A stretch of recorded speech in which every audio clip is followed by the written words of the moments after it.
Selamat malam, salam sejahtera. Terima kasih karena bersama dengan saya di Nazilin Unity Channel. Saudara-saudara sekalian, beberapa jam selepas diumumkan bahwa MP atau Ahli Parlimen Kuala Kangsar telah pun memberikan sokongan kepada Datuk Seri Anwar Ibrahim, akhirnya ini tiba-tiba berlaku. Yang menariknya ialah dinyatakan sekarang ini punca beliau tiba-tiba menyokong Datuk Seri Anwar Ibrahim.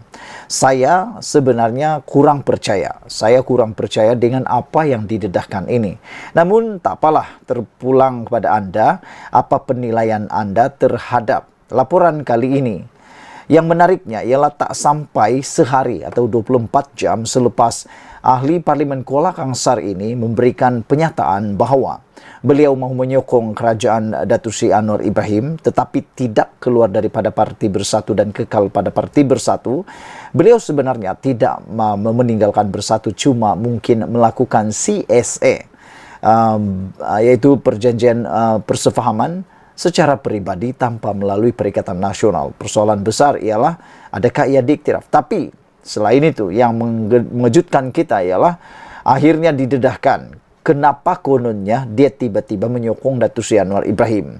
Menurut laporan Malaysia kini, Perikatan Nasional mendakwa SPRM ugut menteri ataupun bukan menteri tetapi ahli parlimen Kuala Kangsar untuk sokong kerajaan. Ada-ada sajalah laporan yang kita terima nih.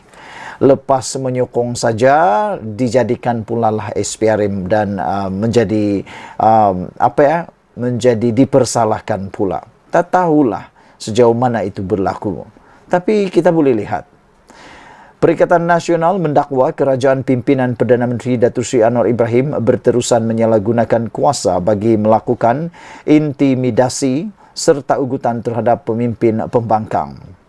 Dalam satu kenyataan, Setiausaha Agung Perikatan Nasional Hamzah Zainun mendakwa SPRM mengugut Iskandar Zulkarnain Abdul Khalid supaya menyokong Anwar atau menghadapi pertuduhan rasuah di mahkamah.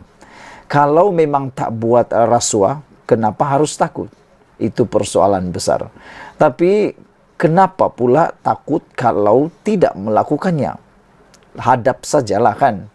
Dan mustahil lah pokok bergoyang kalau tidak ada angin. Dan yang lebih menarik lagi, mustahil lah beliau akan didakwa di mahkamah kalau tiada prima facie. Saudara-saudara, adalah dipercayai bahawa intimidasi dan ugutan inilah yang digunakan ke atas ahli parlimen Kuala Kangsar bagi mendapat sokongan agar kerajaan Madani kembali memperoleh sokongan 2/3 majoriti di parlimen, kata beliau. Pada 1 Oktober lalu, ahli parlimen Kuala Kangsar dibawa untuk bertemu dengan seorang pegawai tertinggi SPRM di sebuah lokasi hotel di Damansara dan diugut akan didakwa atas kesalahan rasuah sekiranya enggan menandatangani kenyataan media yang telah pun disediakan lebih awal untuk menyokong kerajaan, katanya. Pemimpin Bersatu itu juga mendakwa kerajaan pada mulanya cuba merasuah Iskandar Zulkarnain semasa satu perjumpaan di sebuah lokasi di Damansara pada 26 September. Dakwa Hamzah, ahli parlimen berkenan, telah didatangi seorang taikun perniagaan bergelar Tan Sri yang dipercayai mempunyai hubungan rapat dengan Perdana Menteri. Beliau telah ditekan dan didesak untuk menyokong Perdana Menteri serta dijanjikan habuan wang ringgit dan kedudukan dalam beberapa syarikat, katanya. Malaysia kini telah menghubungi SPRM dan pejabat Perdana Menteri untuk mendapatkan maklum balas mereka terhadap dakwaan itu.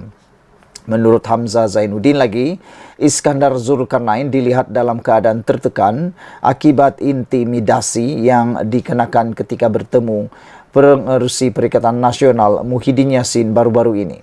Perikatan Nasional pada masa yang sama kesal di atas kenyataan media yang dibuat secara terburu-buru oleh ahli parlimen Kuala Kangsar itu.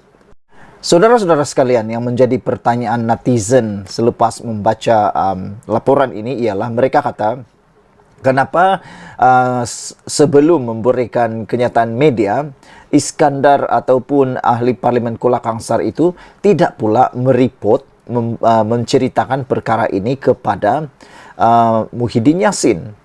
Selepas sudah memberikan kenyataan media, barulah mereka menuduh pula SPRM dan Perdana Menteri.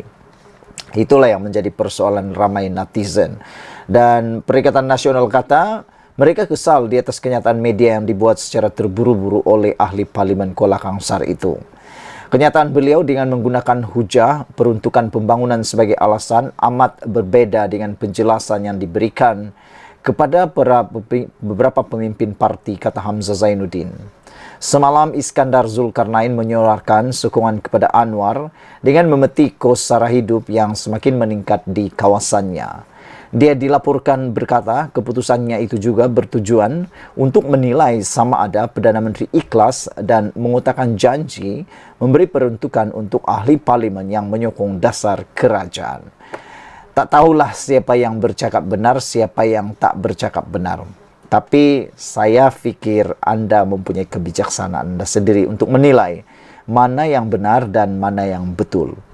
Yang menjadi persoalan kita ialah kenapa tak sampai 24 jam selepas memberikan kenyataan mahu menyokong Anwar Ibrahim, tiba-tiba pula ahli Parlimen Kuala Kangsar ini memberikan kenyataan yang berbeza ke atas kepimpinan di dalam Parti Bersatu.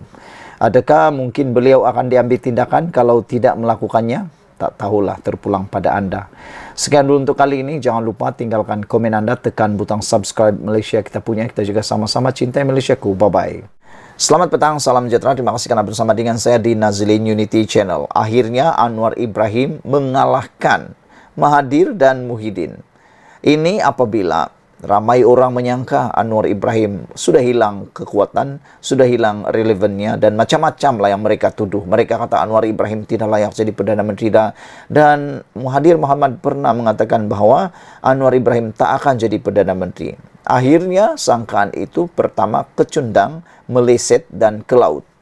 Dan akhirnya hari ini lagi diberitakan, dilaporkan paling luar biasa ialah Anwar kini menduduki tangga ke-11 pemimpin Islam berpengaruh di dunia. Saudara bayangkan sekalian, Anwar di tangga ke-11 pemimpin Islam berpengaruh di dunia. Anda mungkin kata, kenapa tak nombor 1? Ayo, bersyukurlah Anwar sudah di tempat ke-11. Yang Anda mungkin perjuangkan sekarang itu pemimpin yang Anda suka tuh, coba cek beliau di kedudukan mana. Di kedudukan mana? Karena Anwar di kedudukan 11. Pemimpin Islam di seluruh dunia ini bukan seorang dua, bukan 20 orang, bukan 30 orang, bahkan mungkin beribu-ribu orang. Tapi Anwar di tangga ke-11. Bayangkan kehebatan Datuk Seri Anwar Ibrahim.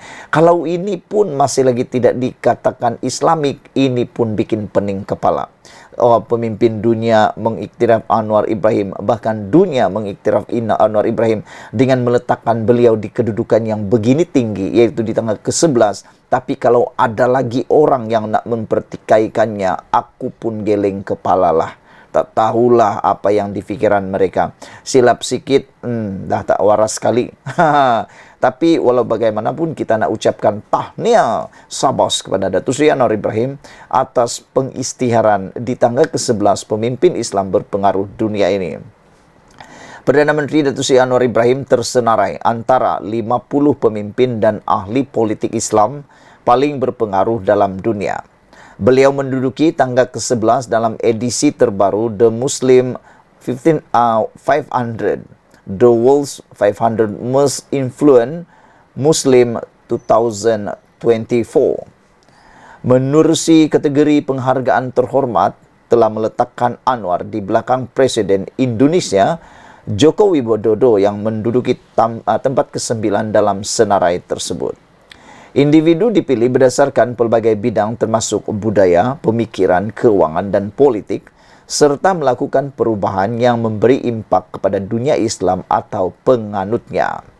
Sementara itu, daripada ahli cendekiawan Islam, Dr. Syed Muhammad Naqib Al-Attas turut berjaya menduduki tempat ke-25.